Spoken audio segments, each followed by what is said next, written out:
I'm going to talk about how companies have the power to really change the game on climate. I'm not going to spend a lot of time talking about how bad the climate crisis is or the science behind climate change. I'm going to take as a given that we need to decarbonize our economy rapidly, or we'll have potentially some potentially catastrophic impacts. I've got a somewhat unusual perspective.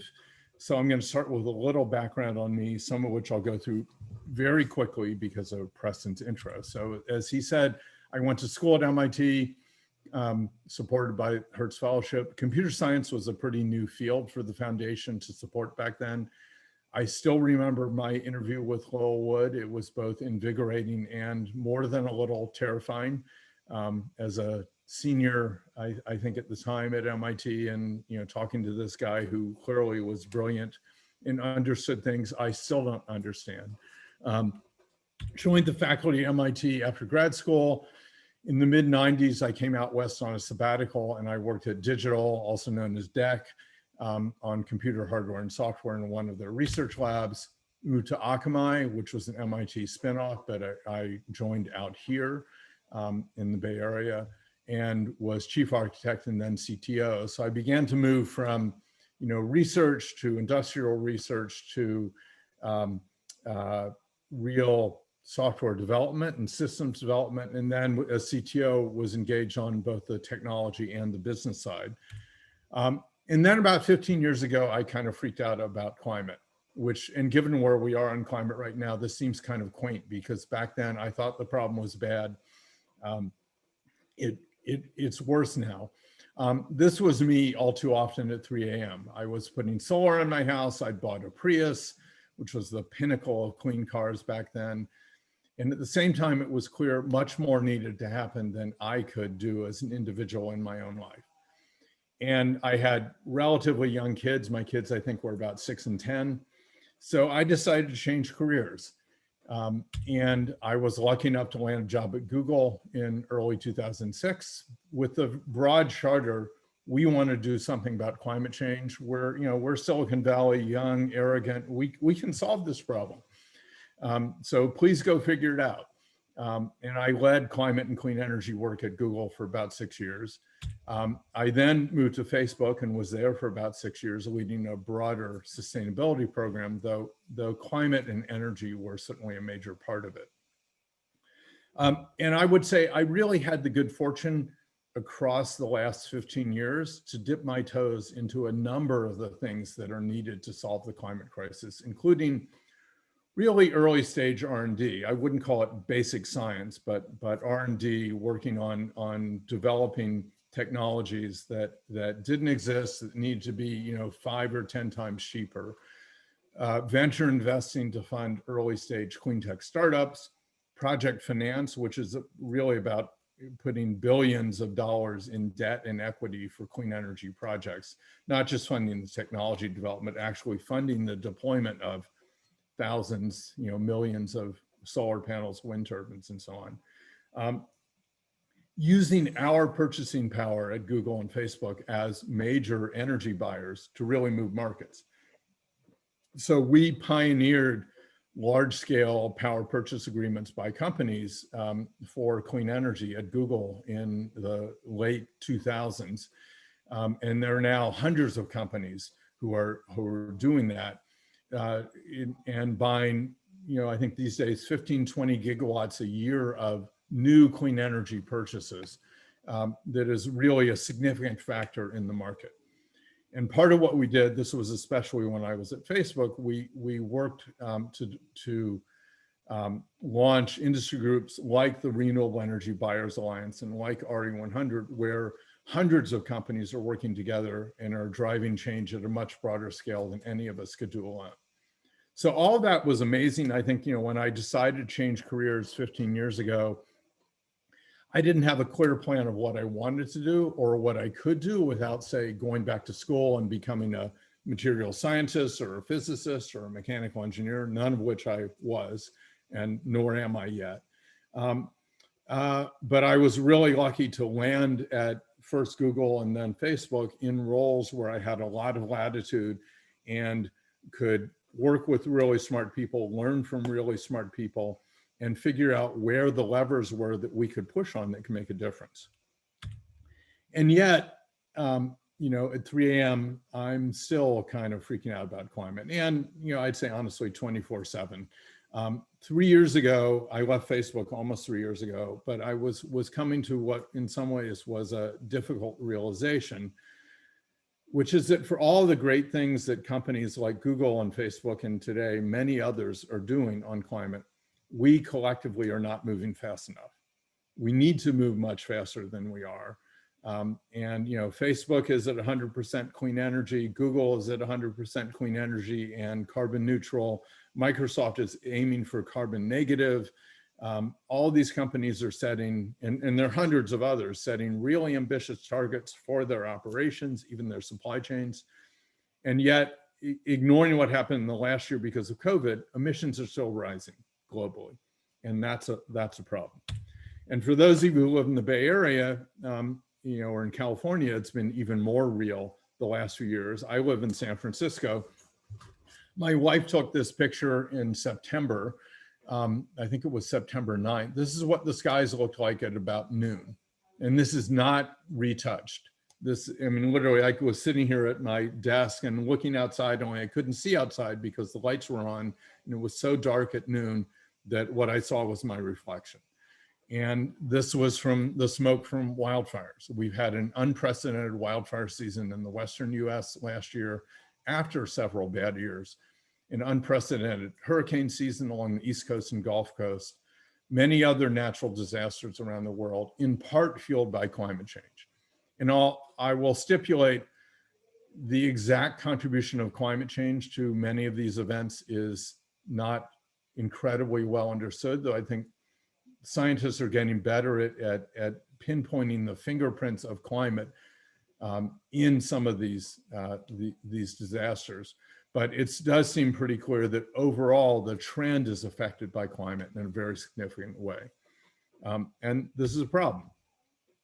So this is a graph from the Climate Action Tracker. It illustrates how quickly we need to move on climate. In some ways, if you like to dwell on the past, it also, there's a version of this. If you look at versions of this, say from 15 years ago, when I first really got involved seriously in climate, emissions were 10 or 15% lower.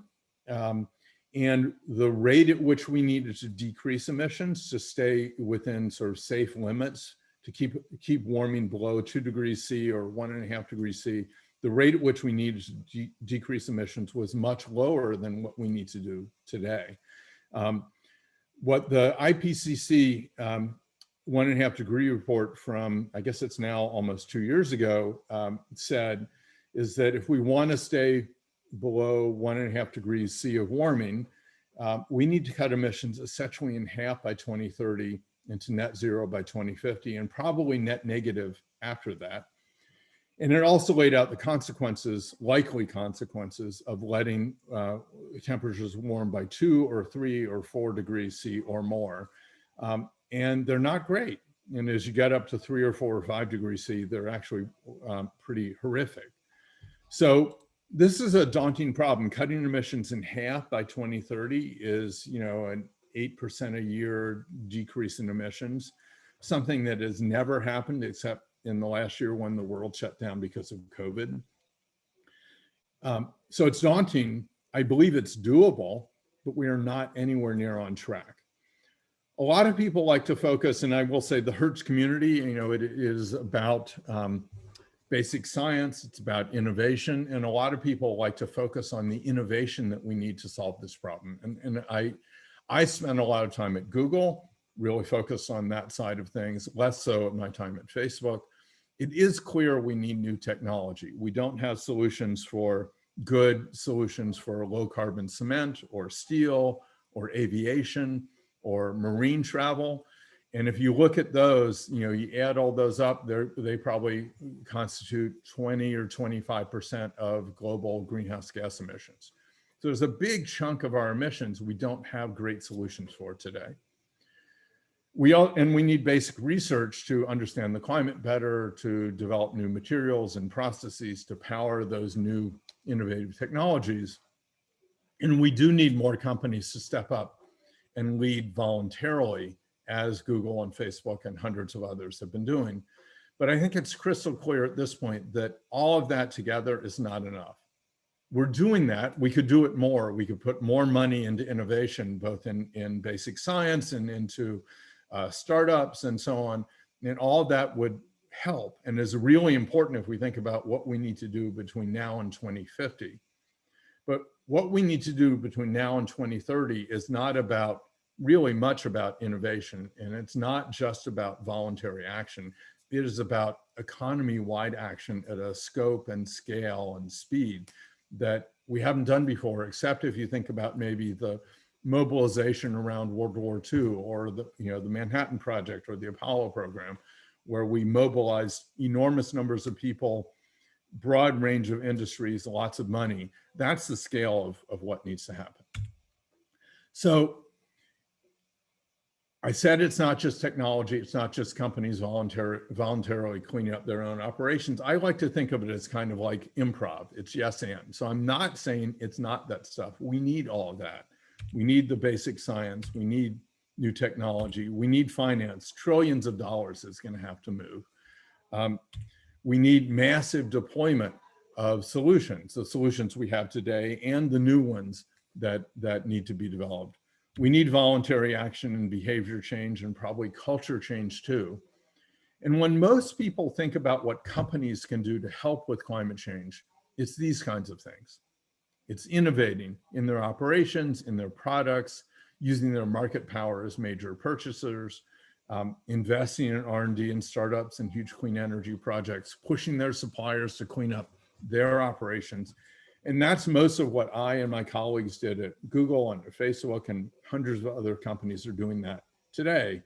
But that's not enough. To move at the speed and scale required, we need public policy.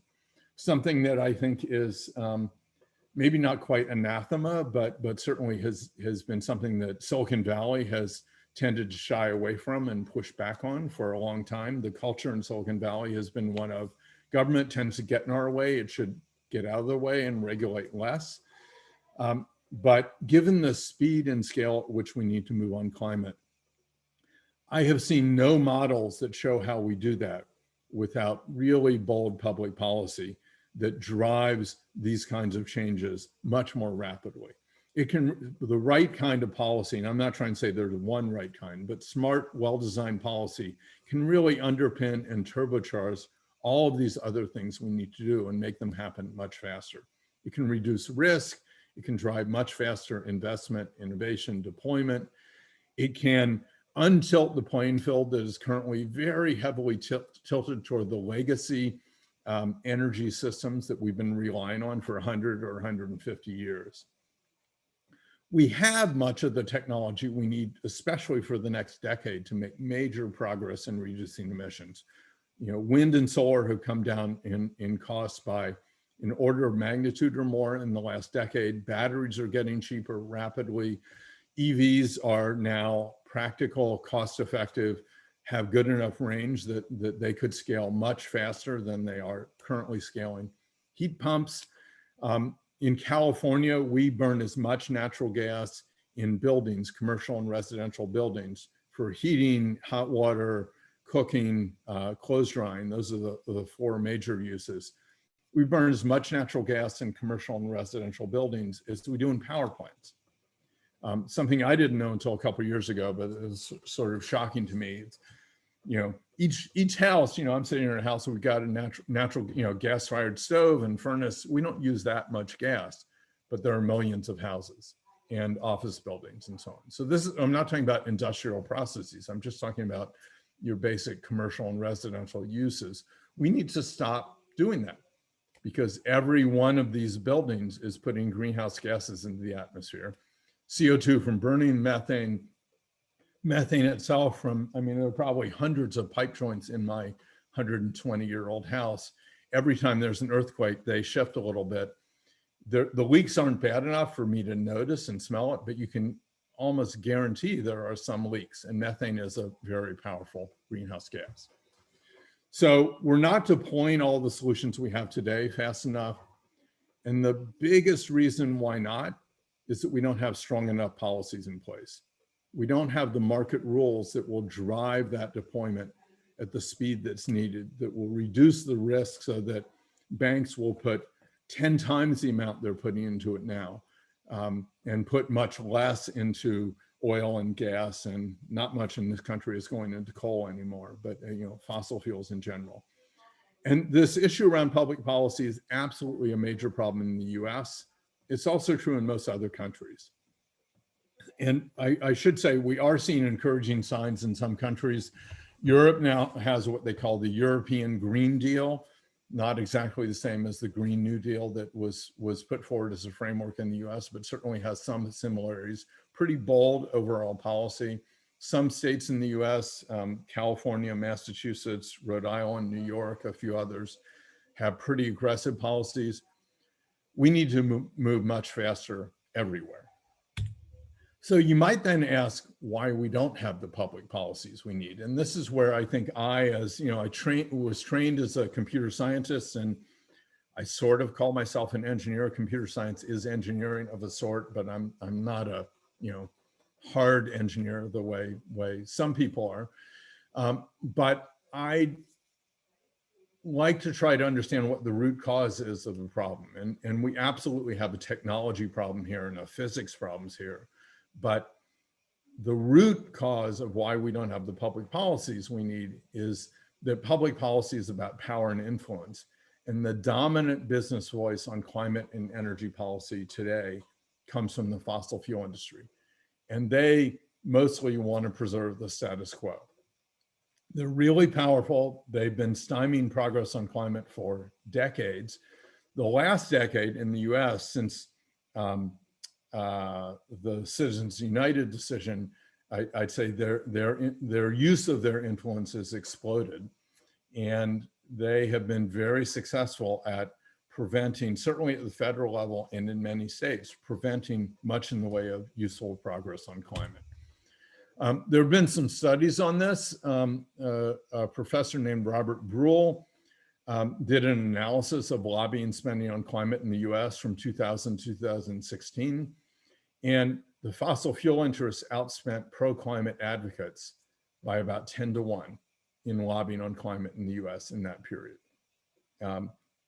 And I think it's fair to assume that almost all of their lobbying was to either stop useful climate legislation or delay it or weaken it, not to promote aggressive pro-climate policies. So there are lots of forms of influence in politics. It's not just about money. That's clearly important. I should say, according to the studies, the fossil fuel industry spent about $2 billion lobbying on climate in that period. That's a lot of money. And that doesn't count their campaign contributions and that's their lobbying spend. So we need to balance that extreme influence of the fossil fuel companies with other powerful forces. We need to make this a fair fight, or maybe make it unfair in the other direction. And there are lots of companies who are, let's call it, climate positive. My former employers, hundreds of others who are doing great work on climate in their operations, who are saying good things about climate and climate policy, but they are not lobbying vigorously in favor of climate, and certainly not vigorously enough to counter the influence of the fossil fuel companies. So this graph comes from a group in the UK called Influence Map, which spends its time analyzing the lobbying and advocacy efforts of companies and trade associations on climate. This data actually is from about 2 years ago. I'm working to get an updated graph from them from their more recent analysis. The companies on the left are generally opposed to policy that would drive action on climate. That shows up in the lobbying they do. It shows up in their public statements. The companies on the right are generally in favor of it. Those at the top are very active. Those at the bottom are relatively quiet. And what we've seen from influence maps analysis is that the companies in favor of climate policy are much less engaged. We need many more companies at the top right of this graph. And this graph actually shows companies, but not trade associations. And there's been some more recent analysis from InfluenceMap on trade associations like the US Chamber of Commerce and Business Europe and the National Association of Manufacturers and the American Petroleum Institute.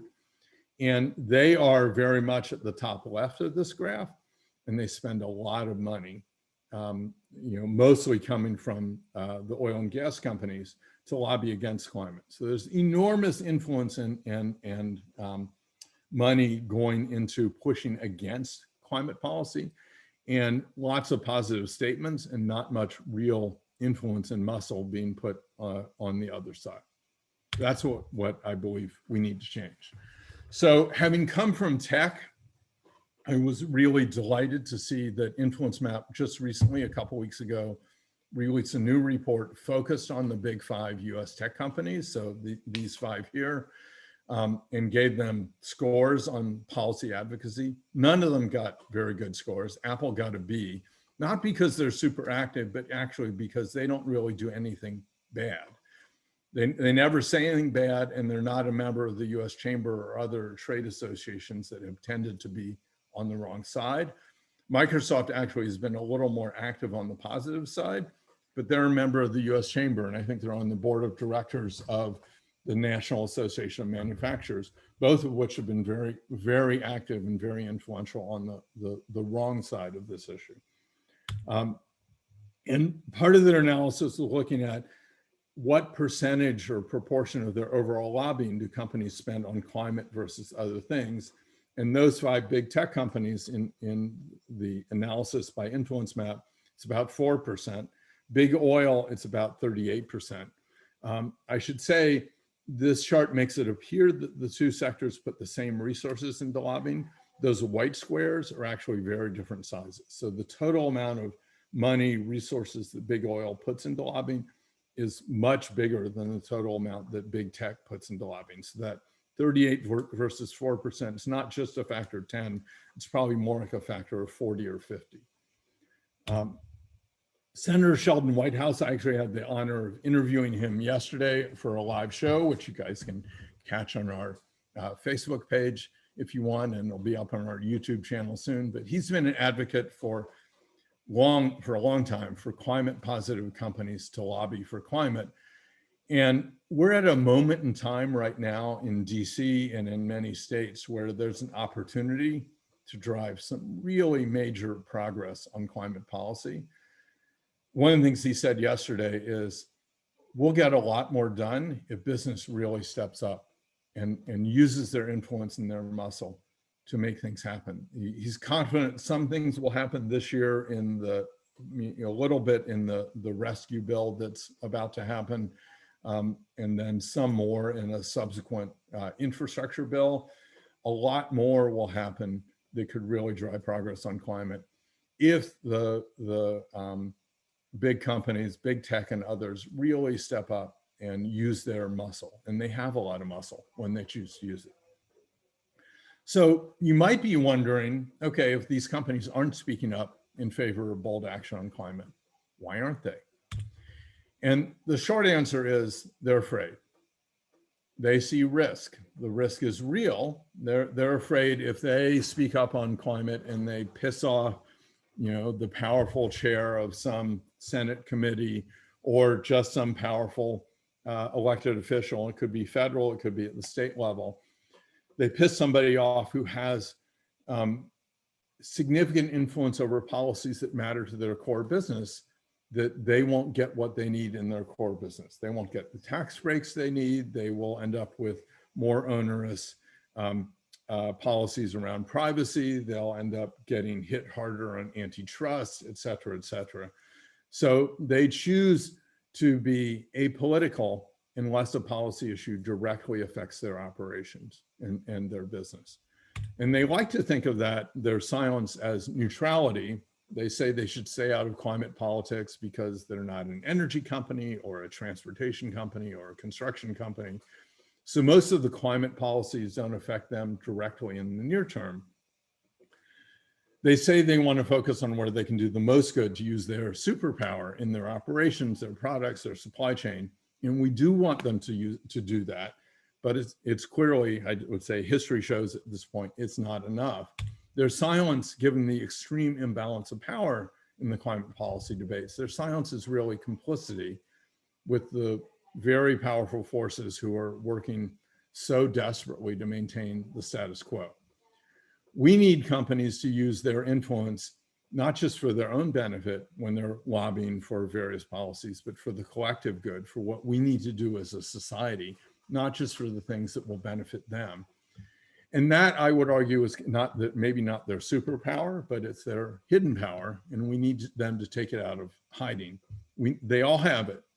You know, when they really care, when they see something as an existential issue for their business, they use their influence and really exert it, sometimes in the extreme. I think Australia is considering a policy that would force Google and other companies to pay for information from news organizations. They can't just use snippets in search results and so on for free. Google has threatened to pull out of Australia altogether. This may or may not change the policy, but you know, they are going to the mat because it matters to their business. Climate represents, you know, an equal existential threat, maybe unfolding more slowly and affecting everyone. We need companies like Google and Facebook and Walmart and Target and Kaiser Permanente and you name it to use their same influence in the same way on climate. So let me wrap up pretty quickly. We have seen situations before in the US where companies were motivated to speak up on climate policy, even when it didn't directly affect their operations and their bottom line. I've been particularly inspired by seeing what happened in the LGBT rights movement. A decade ago, there were hundreds of companies with progressive internal policies promoting equality for LGBT employees. But the companies were mostly silent in debates on public policy, certainly in the US. And that changed in large part because employees and students sent a clear signal to companies that it was time for them to speak up. Employees organized internally, they spoke out in all hands meetings with executives on internal message boards and so on. They coordinated with outside groups. The outside groups threatened to make a public stink about the companies being complicit through their silence. And the result was honestly amazing. Companies spoke up on marriage equality at the state and federal level. I think 370 companies joined an amicus brief in front of the Supreme Court in the marriage equality case back, I guess it was argued in 2014, decided in 2015. There was the Religious Freedom Restoration Act in Indiana, which passed. I and many others viewed it as really discriminatory. A bunch of companies, Salesforce being one of the most vocal and visible, stood up and basically said to Indiana, fix this or we're leaving. They fixed it. The bathroom bill in North Carolina and many other state policies, similar bathroom bills in other states, again, companies stood up and really put their foot down and said, if you pass this or if you don't repeal it, we are done investing here. We're leaving the state. We're not coming here. And they really helped change the outcomes. Companies spoke up because LGBT rights went from being an issue that didn't matter to their bottom line to one that did, because continuing to be silent could affect recruiting and retention. And companies went from being bystanders, we don't discriminate, to being what in the anti-bullying literature would be called an upstander. We advocate for equality and against discrimination everywhere. And we've seen a similar dynamic in the last year. Companies have moved from talking about being not racist to talking about being anti-racist in the face of massive protests around racial inequality and oppression. What we're trying to do with Climate Voice, I shouldn't say trying, what we're doing is creating a similar dynamic around climate, where companies feel motivated and obligated to get off the sidelines and use their influence on public policy on climate. The question is, what can you do, or your friends or students you know, or people you know who work at large companies The first thing I would say is use your influence. You have more than you think. Talk about this. There's certainly people around you who feel the same way. And one person maybe can't change things much in a big company, but multiple people almost certainly can. So talk to your colleagues, talk to your boss, talk to other executives. If you're a student, make clear at job fairs and in job interviews that this is an issue that matters to you. I think too often people think politics are broken, we got to do what we can, but we can't change politics. And so they stay out of it. And that's partly what companies do. I don't accept that. And I believe now we are at a moment where the politics are at a tipping point, but we need to push to tip them and change the path we're on to a one that leads to a much brighter, better future. Second, I would say, ask questions. Push your employer or potential employer about what they're doing on climate in their operations, their supply chain, their products, especially in using their influence on public policy. Look at the influence map data, and when they say, oh, we're doing everything we can, point to that and say, actually, there's data that says you're not. Third thing is really encourage your company to lobby for climate. And that could be a company you work for, it could be a company you shop at, a partner company, a supplier, whatever. Last year, we saw over 150 companies sign a joint letter to the European Commission, encouraging them to invest recovery money in building the foundation for a low carbon economy, not just to rebuild what we had before. And that, I think, actually had an influence in how some of the recovery plans have played out in Europe. We're seeing signs of hope, I'd say, in the US. Over 30 companies sent a similar letter to the US Congress last summer. Some companies have been speaking up on state level policies that can really move the needle. But now is the time for companies to really stand up and speak up, especially in the US, where this year will be an absolutely critical year for policy change on climate. And then fourth, and this is certainly more effort, but I think that people in the Hertz community, I don't think are shy about putting effort. Take the time to get educated about the climate policies being debated where you live and in other places where your employer, if you're employed, operates, and push your companies to support the decent policies. One of the things I think I would want to emphasize here is that it's critical, regardless of your political ideology and kind of your beliefs about how our country and others should be organized and how we should operate. It's really important, given how fast we need to move on climate, that all of us avoid being overly ideological about what policies to support. Climate is really complex. Politics is really messy. We need decent policies, not perfect ones.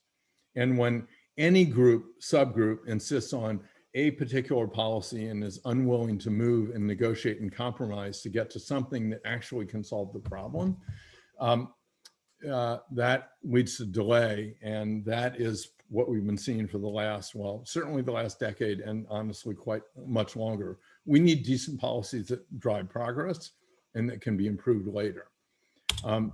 We have at Climate Voice, we have a policy guide for businesses that you can learn a lot more about the kinds of policies that we think companies should be supporting. It includes a price on carbon. It's much more than just a price on carbon. It's a short read, about 8 pages. I can certainly refer you to much longer reads if you want more, but I think it's certainly a good place to start. So finally, my plea and call to action would be, it sort of goes back to use your influence, speak up. One of the ways you can speak up is go to climatevoice.org and sign our pledge, sign our petitions, add your voice to thousands of others that are helping to raise the bar for companies and help us push them to really unlock their hidden power to change the game on climate. So let me stop sharing and stop there.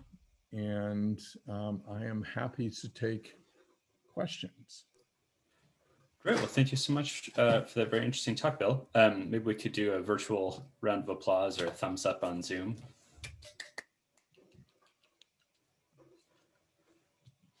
Fantastic. And then folks can feel free to either put their questions in the chat. And it looks like Daniel has raised their hand. So if you want to unmute yourself. Daniel Victor. Yes. Hi. Thanks. This is it's been really interesting. I think one of the things that I'm kind of wondering, and you pointed it out, is that you know, there's a massive section of the economy for whom climate change progress is an existential threat to their business, their profits, their whatever it is. That's very different from, for example, LGBTQ rights, where there was not a massive section of the economy that whose livelihood depended on, you know, not having marriage equality or something. How do you think, I mean, and these people are going to go to the mat for this. How do you think we can make policies that make it palatable and positive for them to not resist, but to adapt and come through? Because that seems to me like a huge. Yeah, I would agree. That's a huge part of the problem. That, you know, some people like to talk about this as, you know, this can be a win for everybody. There are going to be winners and losers. I think there's no question. There are communities that basically are completely dependent on fossil fuels, whether it's coal mining or fracking or other kinds of you know, extractive industries, where if those industries shut down right now, the obvious path for those communities is they wither away. And so those communities, those unions, those workers, those families are going to fight it. So we need policies that provide, you know, what people have been calling a just transition, one that ensures that those people are not left behind, those communities are not left behind. I think that in our current political climate, that is really hard. There are people who don't want, you know, they view that as government handouts. They don't want to give government handouts to people. I don't think it's just about job training and giving people, you know, we'll reskill them, but then in many of these communities, they have to move and they don't want to move. And some of them are at a point in their career where, you know, job training may be a really hard thing.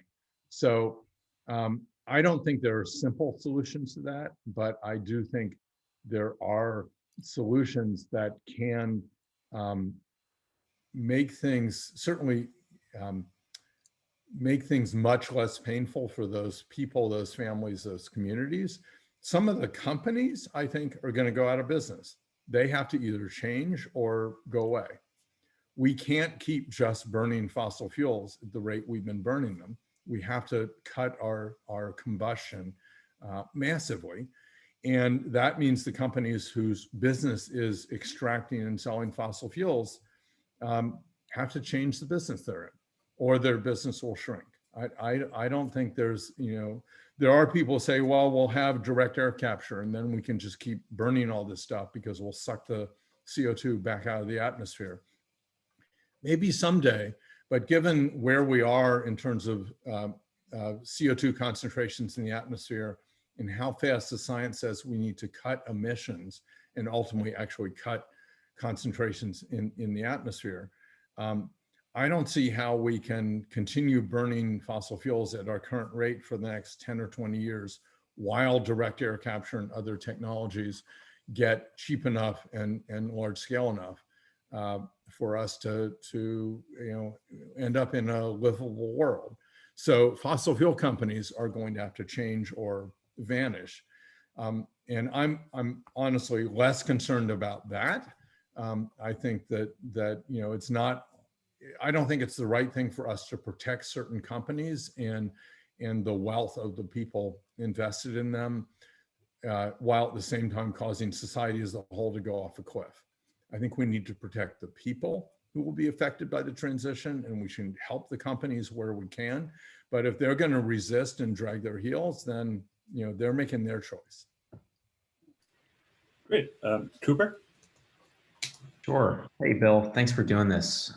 We got to catch up, I think, at the more earlier on in your Climate Voice journey with Breakthrough Energy Ventures. I just wanted to say one, I think you present one of the more cogent and complete and actionable theories of change that I've ever heard in the space. I just appreciate that. I'm curious if you can talk a little bit about the points of key leverage in the ecosystem where maybe you can access the most impactful groups of folks to cause change within organizations, whether that's graduating seniors or whether that's specific points in the value chain or supply chain. And then how can the Hertz community be helpful to you in this enterprise? I would really love to hear your thoughts on that. Yeah, well, I think, broadly, I would say companies care about their workforce, current employees and future, the talent pool that they need to hire from. They care about their customers, and for the Silicon Valley companies, their users who maybe aren't paying them, at least not with money. And they care about their investors. And so there are people working to pressure companies from the investor angle, and I think that's important.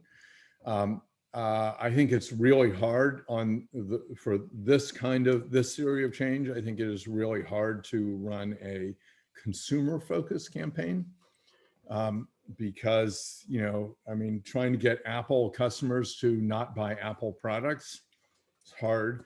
And if, to buy somebody else's phone, well, none of them are that great. So which one are you going to buy? It's like, don't buy a phone. That's a hard message. So that's why we've chosen to focus on the workforce, current and future employees. I think both are really important. I think a small number of current employees can shift things inside a company, at least some companies, remarkably quickly. And so we are working to find employees in companies who are sympathetic to what we're talking about, who I think in many cases are proud of what their companies are doing, but willing to push their companies to do more. And in the big tech companies, we have found a few in each. We would like to find more who are willing to be squeaky wheels inside the company. So one thing the Hertz community could do is, look, this is an incredibly accomplished, well-connected group of people. You can use your own influence, but you can also spread the word to people who might be in a position to exert influence in a particular company. And then I think students as well. And there I think we need to reach more of them. But when companies start to hear from students when they interview them, that we keep getting questions from students at job fairs or in interviews about where are we standing on climate policy? Are we really using our influence? I think that information filters back to companies and sends a signal that, coupled with pressure from employees, I think we believe could really move the needle. So I think the Hertz community, some of you are professors, some of you are researchers, some of you are executives or scientists or engineers in companies. I think whatever institution you are part of, you've got an opportunity to spread the word about this and get people to understand that, companies like Apple, Google, Walmart, they are doing leading work on climate and sustainability. We need them to step up to a new level of leadership. What they've been doing was what we needed maybe 10 years ago or 5 years ago. What we need now is something more. That message is something people need to hear and need to understand, and then start to push them on. We have a question in the chat from David Dankworth. What about the need for a global effort? Most of the emissions are already coming from coal burning in the developing world. This is not under the control of US companies. The US consumers increasingly use a lot of the products from those parts of the world. We do need a global effort, no question. I don't think that's an excuse for not doing what we need to do in the US. And I think the US, when it really acts to lead on this issue, as it did in 2015, it can drive change globally in a way that I think is really meaningful. So I don't want to minimize the problems in the rest of the world.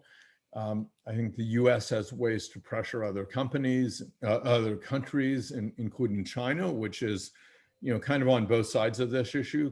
China and some other countries are pushing a lot of coal development in third world countries.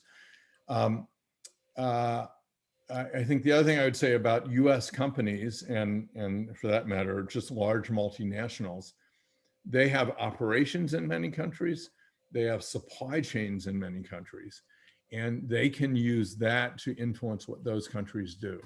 So if US companies are having manufacturing done in Vietnam, for example, they can pressure Vietnam and say, you know what, we want to work with you guys to get you on a decarbonization path that is aligned with what the science says we need.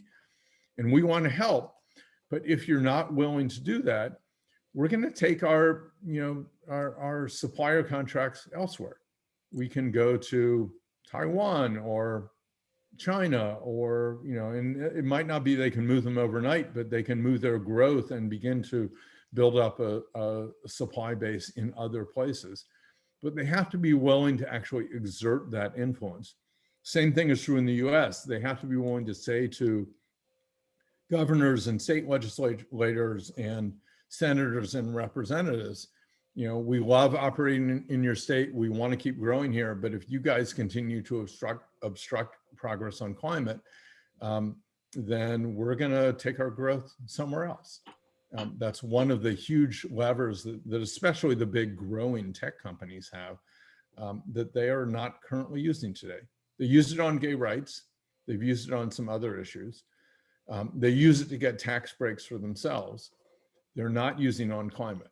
And that's what I think can be changed. And there's a question from Roger. Hi, Bill. Thank you for the talk today. You mentioned the changes in social policy earlier, and I realize no analogy is perfect here, but you talked about how companies incentivize that. But clearly there was a huge government role in enabling people's rights and in that too. And so I tend in this sphere to think a lot about government's role as well. And one of the other differences from the social movements you talked about is the fact that the amount of oil underground is, I think I've seen measures of it being $100 trillion. So this is something that's sitting there, and people are going to look at it forever and ever and see it as $100 trillion. Now, government can devalue that with a carbon tax so that it's not the $100 trillion. And that does seem like a reasonable thing to do. But at the same time that we're putting on government policies that might put in place carbon taxes, are there incentives that the government could put in place, a sort of carrot and stick model here, where we would incentivize carbon capture? It'd be great if we had a carbon capture technology for the transportation sector, for example. And we know we have it in some sense at some cost for the stable sources, but we don't have it for the transportation sector. And so you could put in place these incentives. Do you think there's a possibility of that through government policy? Yeah, I mean, so you've sort of outlined two kinds of policies. There are the, let's call it the penalties that increase the cost of the polluting technologies or energy sources that are part of the problem. And then there are incentives that might defray the cost of some of the, what Bill Gates calls the green premium for the non-polluting alternatives, or might incentivize the development of things we just don't have today. So absolutely, I think on both sides. And there are, last year, actually a couple of years ago, as part of the tax reform bill, one of the provisions included in there was tax credits for carbon capture, including direct air capture, which we might or might not end up with, something attached to your tailpipe that at small scale for your car sucks the CO2 out of the exhaust. I think that most people are looking more, if you're worried about those kinds of sources, looking more at large direct air capture machines or ways of actually using natural carbon sinks, expanding their productivity, if you will. But the other thing I guess I would say is I think it is worth thinking about policies that aren't just carrots and sticks in that sense, but are more what you might call more classic regulation. If you think back to lead in gasoline or lead in pipes, we didn't get rid of lead in gasoline by saying, oh, it has a cost to society, so let's put a price on it, a nickel a gallon for leaded gasoline and make it more expensive than unleaded gasoline. We phased it out through regulation that said, we're not going to do this anymore. We're not going to have lead in paint. We're not going to have lead in pipes.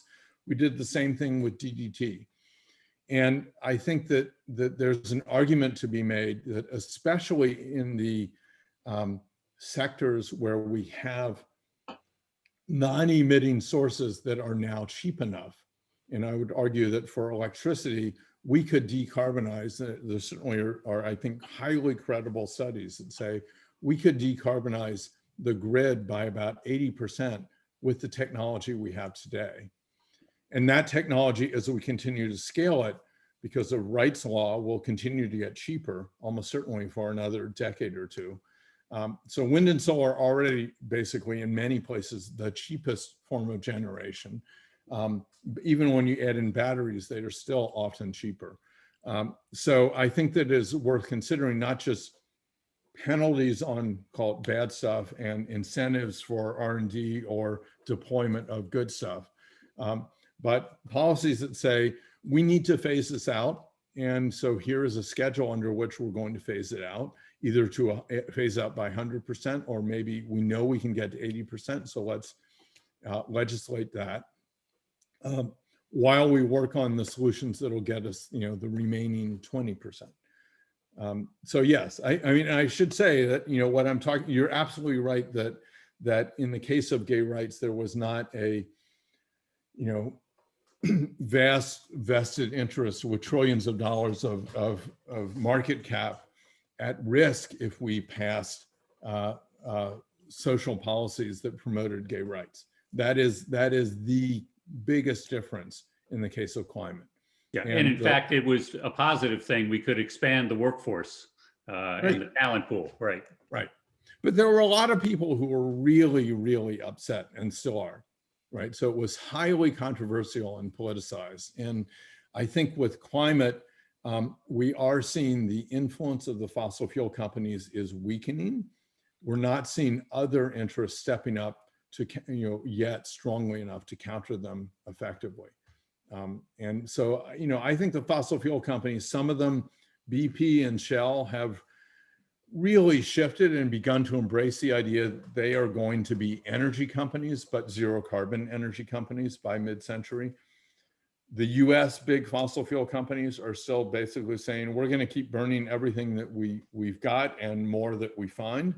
I think they're going to have to shift their strategy, but they're not there yet. But at the moment they're engaged in essentially a fight to the death, and we need to convince them that they're going to lose and that they need to shift and actually, transition their business model. But it takes every form of influence we can find, corporate influence like I've been pushing for here, and people marching in the streets, and you name it, to get this to happen. Bill, I'm going to jump in here. Preston had to go. He had to go teach a class. Yep. We have several questions in the chat, and we only have, it's 1 o'clock now. I know you can stay 10 more minutes. So if people would like to stay on and continue asking the questions, but Mike McCracken had a question, and I can read it if you want, or Mike, you can just ask yourself. Are you still here? Yeah, my question was going to be about stakeholder action, but you talked about that a bit. So I'll change it slightly and ask what you think about legal action against companies. Sort of done a bunch of declarations, but trying to go after companies and talk to them about their legal obligation that basically every ton of CO2 we put in the atmosphere from now on, we're going to have to take back out. Right. And 2050 is far too late actually to go. It's going to be a huge debt on society. So what are your thoughts about legal aspects? I think the liability, I'm not a lawyer. I think the liability questions here are really interesting, and the information that's been coming out about what the fossil fuel companies knew, and to paraphrase, I forget which senator said, what did President Nixon know and when did he know it? But what did Exxon know and when did they know it? And then, so at what point do we start counting them as liable for the damage that's being done? I think there is a plausible legal argument there. It might be really hard to make it fly in the current federal judiciary. But I think that's one of the things that the fossil fuel companies are worried about. A bunch of them, there's a group called the Climate Leadership Coalition, which a number of the fossil fuel companies are part of, that is promoting a revenue neutral carbon fee and dividend. So carbon tax that gets rebated back to individual families, taxpayers. And part of their original proposal was a waiver of liability. We would support this if it had a waiver of liability for the fossil fuel companies. So I think they see that as a real risk. And I think it is one way to continue to put pressure on them. And that plus divestment efforts, other things that basically change what is considered morally acceptable.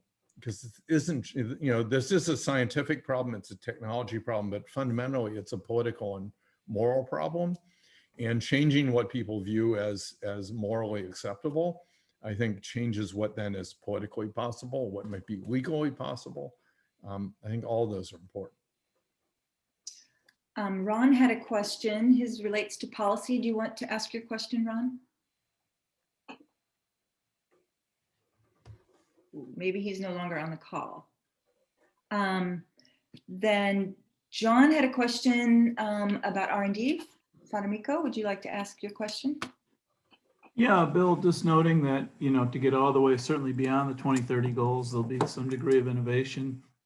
And for the US government, of course, we spend lots of R&D in defense and other areas. We spend, I think, next to zero on energy or manufacturing technologies or those sorts of things. So it strikes me as an area where there could be certainly a vast percentage increase in R&D with numbers that are hardly noticeable to taxpayers. Are there any areas where you'd really kind of emphasize as sort of desirable areas for the US government to get into funding in R&D that could have kind of the most bang per buck and perhaps be sold, as job? Oh, you froze. Oh. Yeah, I mean, I think that and I would say Biden is certainly talking about all his climate stuff as it's about jobs, though I think he's talking more about the near term infrastructure deployment and so on. But on the R&D side, I think, at some level, this is about a national industrial policy. What industries are we going to be competitive in as a country? And how do we invest to make that happen? Or do we sit back and let other countries who are taking this seriously invest in the R&D, build the technologies, build the industries, and ultimately we have to buy all that stuff. I think low carbon cement, low carbon steel, and other major industrial processes that are hard to decarbonize, I think are really important. I think aviation and marine, marine mostly freight, not so much travel like ocean liners and so on, are a significant source of emissions. And we don't have good solutions to those today. We're not going to electrify, a big container ship anytime soon.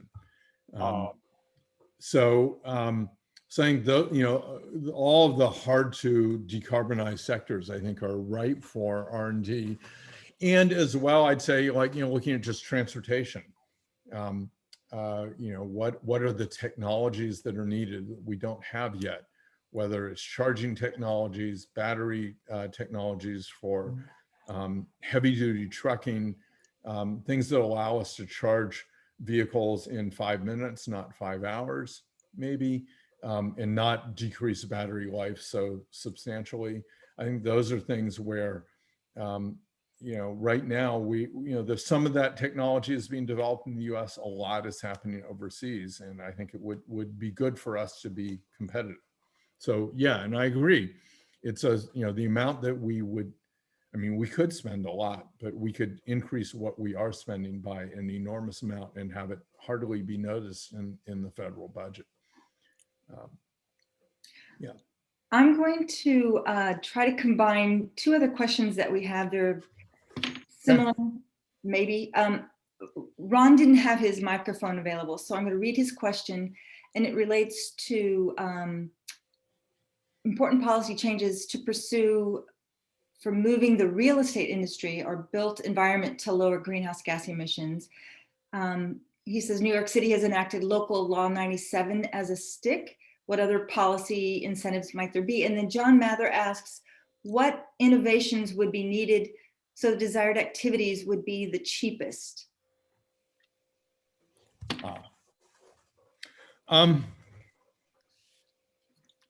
So on the real estate side, my sense of the real estate industry is that what drives change there is building codes.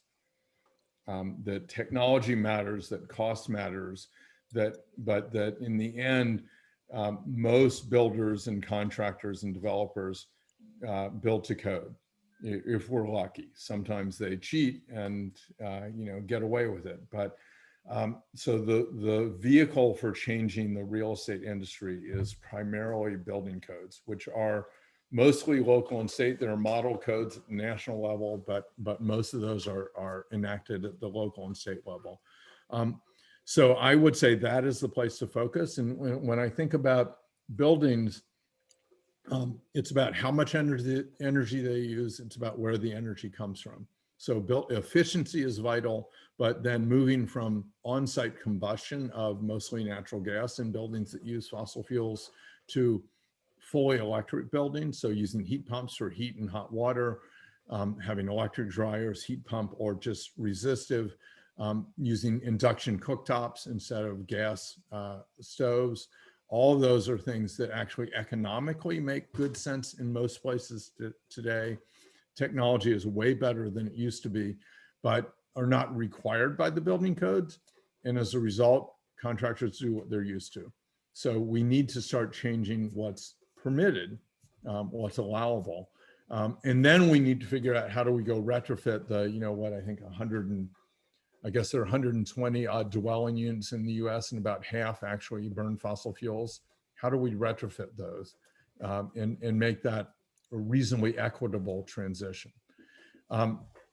The other question about what innovations are needed so the desired activities would be the cheapest, I think that's a really important part. It's a big part of what, when I was at Google, we focused on R&D on clean energy technologies. We had this initiative we called RE less than C, renewable electricity cheaper than coal. Basically, we wanted to drive much faster innovation in renewable technology so that without a carbon price for the coal or without incentives for the renewables, they'd just be cheaper.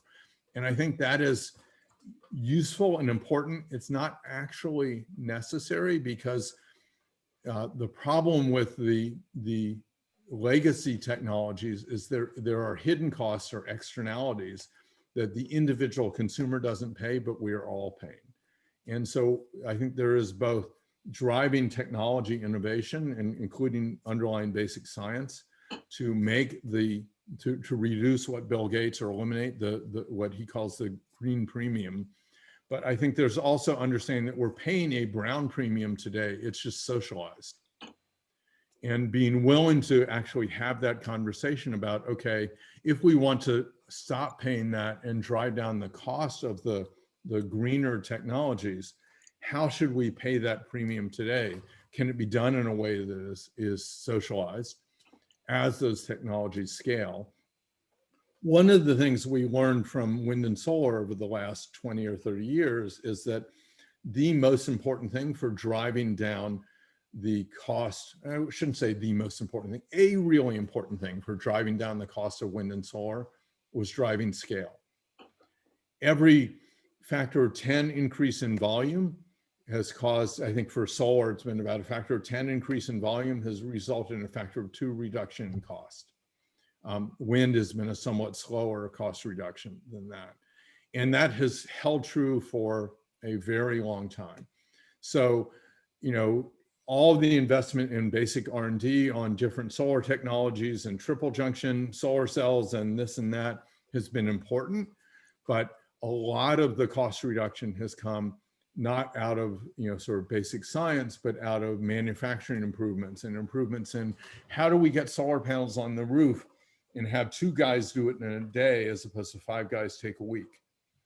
how do we reduce the cost throughout the entire value chain of these technologies? And so I think things that drive scale and that socialize the green premium so that we drive down the cost, which means the green premium goes away in the future, and then we don't have to pay it, or the brown premium, I think it's worth considering those kinds of policies as well.